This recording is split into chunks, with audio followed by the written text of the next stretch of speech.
All right, some public education ballot measures. We included some questions in here in general regarding public education, obviously because of TABOR. Many school districts, go to the voters for all sorts of funding. First and foremost, would you vote for a modest property tax increase to fund raising teachers' salaries for your school district? 57%. Democrats come in at 86% supporting on this. Republicans would not, at 2/3. But a majority of unaffiliated voters were. I think this correlates very well with what we know. If you ask somebody, how can we improve our public schools without telling them anything? Teacher pay, more qualified teachers is top of the mind for a good amount. Any other comments on this, Erica? Yeah. No, I think this one speaks for itself, and as you said, reflects those priorities that voters identified. Yeah. Now, the other side of the coin, how about a property tax increase to fund school building maintenance and improvements, which we see a lot of. And as you can see, support drops where it's really kind of split down the middle, 45 yes, 46 no. Surprising of, how strong the Republican opposition was to this regarding, school building and construction and so forth, and how Democrats overwhelmingly support it. But again, we're just trying to demonstrate here in asking these questions of the challenges of the different types of funding that school districts need. So, yeah, I thought the difference here was interesting, and this may look different in different communities. If you're able to make a really strong, if you're able to like show people our ceiling is falling down and our we can't keep the food at safe temperatures in the cafeteria, and all those kinds of things. Certainly many districts have been able to make that case to their voters, but I thought it was pretty notable how much better the teacher salary polled than building maintenance. Yep. Now, another general question, and we're just going to touch on this a little bit more. As we all know, we've had statewide ballot measures for a long time here in Colorado to increase funding for public education. And on this one, we kind of drew out, when considering a statewide ballot measure, are you more likely to vote for a ballot measure that requires funds to be spent on a specific education need, like recruiting and retaining teachers? Or are you more likely to vote for a ballot measure that lets the school district decide how the funding would be spent, kind of a local control thing?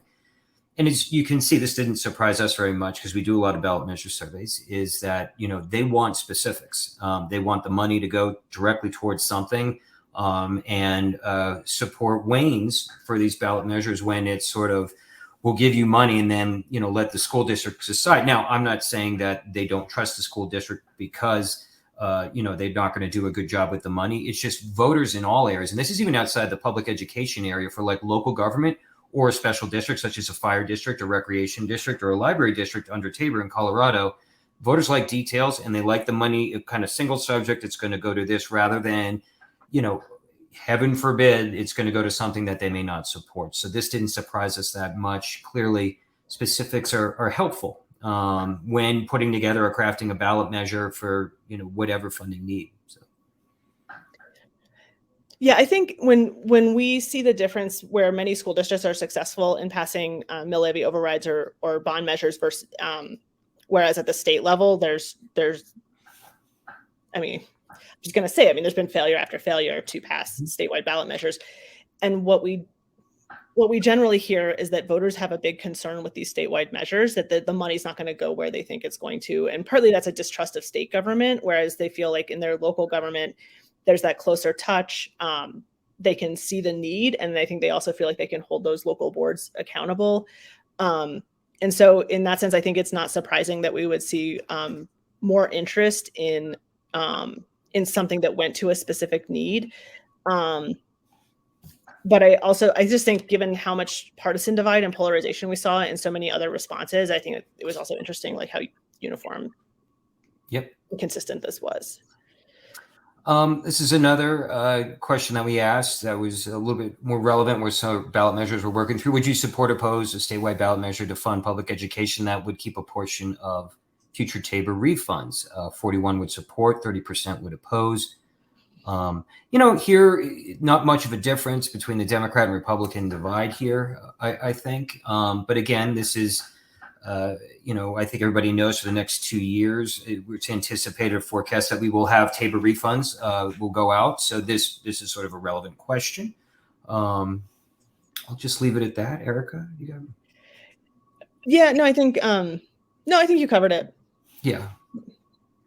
Okay. Okay. This is an important question. Do you think your local school district manages its financial resources efficiently and spends taxpayer money wisely? This is a question we ask on all of our ballot measures. And this is, I know public educators and their communications teams have a lot on their plate, just communicating with parents and, the folks that they're really serving, what they're up to and what they're doing in that communication. But that other 65%, how often do you hear a story about how well your local school district or school did a great job of, on that mill levy and on that construction project where they came in under, budget, or just some good story about that. And this 31% low is kind of alarming, that 31%, only 31% saying that they think they spend taxpayer money wisely. These numbers need to be improved for individual school districts, especially ones that know they're likely to need to go to the ballot soon. So I just think that this is something that, there's a high 27%. I really don't know. I don't have an opinion. I'm not sure about that. But the perception obviously is either I'm uninformed or I would assume that it does not. And it's just something I just think for public educators and school districts to keep in mind as they go about, their plans. Yeah, I think you mostly covered it. This is almost the opposite of the previous one, where even Democrats don't give a very high positive response here, even though they do think that more money would make a difference, and are often very willing to vote for tax increases. Yeah. But there is that skepticism. Mm-hmm. Okay, tested a couple of statewide ballot measures that were in the works. We thought this one was the most interesting. Voter opinion on to reallocate tax revenue to public education. And we believe this campaign's still in the works. Isn't that right, Erica? Or that? Yeah, the deadline is August 8th to turn in signatures, and I believe they're still, I believe that they're working on that. So we'll see if they get across the threshold. Personally, I think this proposal's genius compared to all the other ones that have gone through the ringer over the years of just allocating just 0.33% of annual revenue to the state towards the education account, if you will. It raises a significant amount of money, up close to $1 billion.